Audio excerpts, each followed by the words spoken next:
E aí, meus queridos e queridas, aqui é o professor Pedro Ivo, e se você se interessa um pouquinho sobre transmissão do movimento circular uniforme, vem aqui, desconsidera o barulho de crianças que estão falando pela casa, tá bom? Mas vamos entender um pouco sobre esse tipo de transmissão. A gente vai falar de dois tipos de transmissões, tá bom? Uma transmissão que ela é chamada de transmissão, algumas vezes conhecida como transmissão pela periferia, ou também chamada de transmissão pela correia, e também uma transmissão que ela é chamada de transmissão pelo centro, tá bom? Quando elas estão conectadas, elas estão presas uma à outra, ou elas estão presas através de um eixo que estão conectadas ao centro de cada circunferência. Vamos falar primeiro da transmissão pela periferia. O que é uma transmissão do movimento circular uniforme? É quando um movimento circular é passado para outro corpo, provocando sobre ele também um movimento circular, tá bom? Só que qual é a diferença desses dois tipos de transmissão? Nesse tipo de transmissão pela periferia ou correia, ou até uma transmissão dentada, quando existem engrenagens com dentes e esses dentes terminam que passando, provocando um movimento de uma engrenagem para outra, tá bom? Existe também uma transmissão pela periferia. Qual é a primeira condição para que exista uma transmissão pela periferia?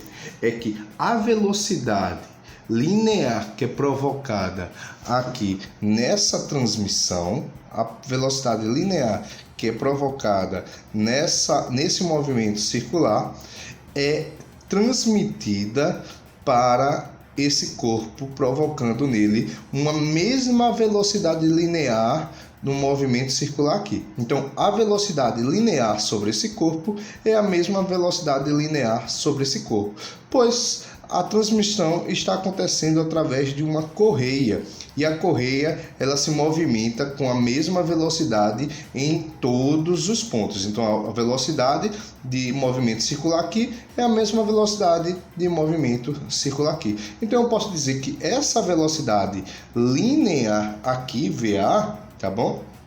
É a mesma velocidade linear VB.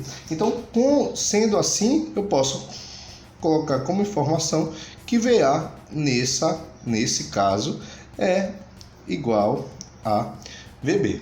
Só que já foi estudado que, sendo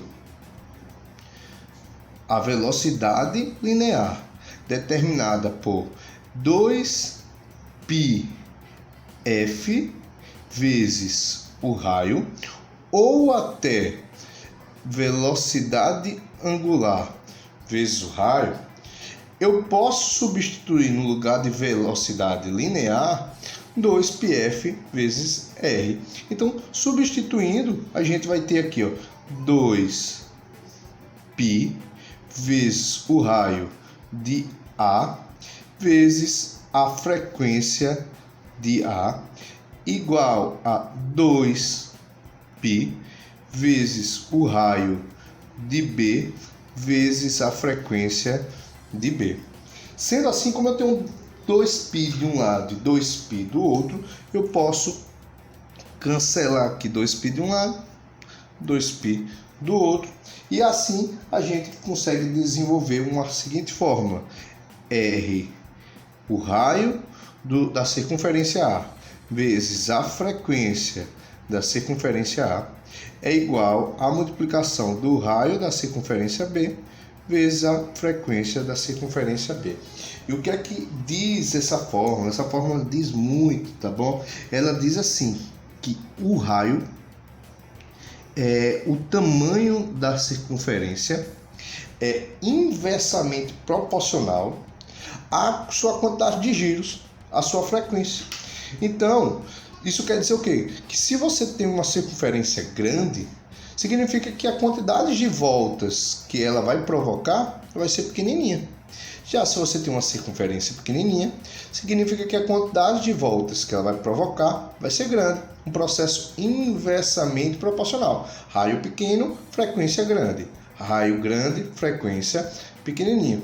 Um exemplo, se eu digo, por exemplo, vamos considerar que essa esfera é o dobro de RB.